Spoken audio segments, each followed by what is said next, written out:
Because sir, there is anxiety among the ST community of Goa because the central government has approved reservation for ST community for Goa Legislative Assembly election. But Goa state government has not taken any further action as yet. There has been a demand by ST community for reserved seat for the Legislative Assembly election for last many years. This is wished of the ST community be fulfilled. Will the government take action at the earliest? Will the seat be reserved for ST community at the next Goa State Assembly election in 2027?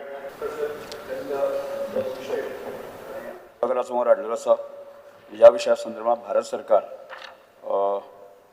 आखत्याक आसा ते continuous आमी follow करतात आनी 2027 पर्यंत reservation जावचें हो आमचो प्रयत्न आसतलो. सर रिजर्वेशन 2027 किती आयडिया आसा तुका? बाबा अंतून वास. सर